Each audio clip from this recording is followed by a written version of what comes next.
This could be the most flavorful and fluffy cornbread you ever try. The sweet potato enhances the texture, keeps it moist, and makes it almost healthy, justifying a second slice. Whether for breakfast or as a great barbecue side, this recipe is a keeper. Start by poking some holes in 2 large sweet potatoes, and then bake them at 400 degrees for about 75 minutes or until a knife can easily go through the center. Let them cool while we prepare the rest of the ingredients. Add 2 teaspoons of dry instant yeast and 1 teaspoon of honey to 3/4 cup of warm milk that's around 105 degrees.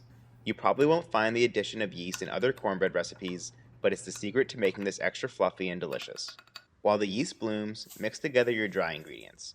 In a large bowl, add 3/4 cup of cornmeal, then put the rest of the ingredients through a sieve to remove any lumps, which includes 1 1/4 cup of all-purpose flour, 1 1/2 teaspoons of salt, 1 teaspoon of baking powder, and a 1/2 teaspoon of cinnamon. And give that a good mix. Now you can begin removing the sweet potatoes from the skin, where you can either go with the scoop and dump method, but I prefer the peel and chuck. Then begin mashing them with a fork until there are no more lumps. Ideally, you can use an immersion blender to make it extra smooth. I've made this just by mashing with the fork, and it comes out just as tasty, but you might get some stringy pieces of sweet potato, which gives it a more rustic feel. This should yield about 2 cups of mashed sweet potato. Here you can see how the yeast bloomed and became foamy after about 10 minutes in the milk, which means it's alive and ready to rise your bread.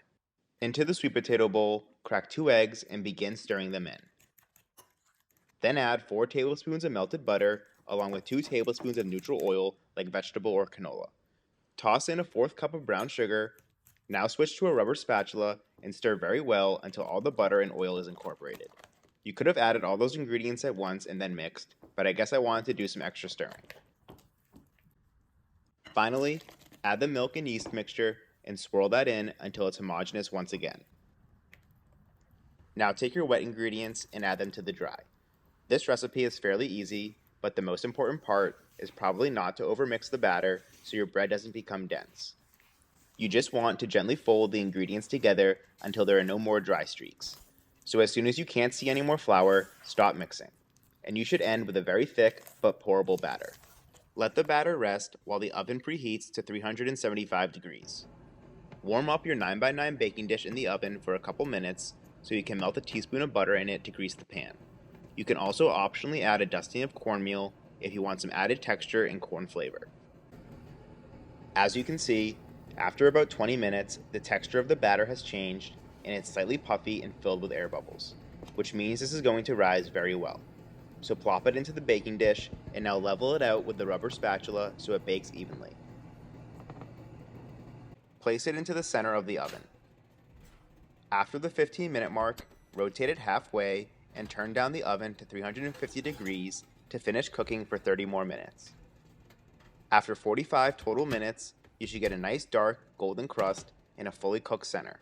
Test the middle with a toothpick and it should come out clean aside for a couple crumbs maybe. Let it cool for at least 15 minutes before slicing into it. While you wait in joyful anticipation, combine a 1/2 tablespoon of honey with 1 tablespoon of butter and a dash of cinnamon. Brush that over the top of the cornbread for a nice shine and extra flavor. Slice it into 9 pieces and serve with a pat of butter before enjoying. I promise this will be one of the best cornbreads you've ever tried. It's the perfect balance of salty and sweet and has a great texture without being crumbly. Please let me know your thoughts in the comments or if you plan on trying this one out. Thanks for watching.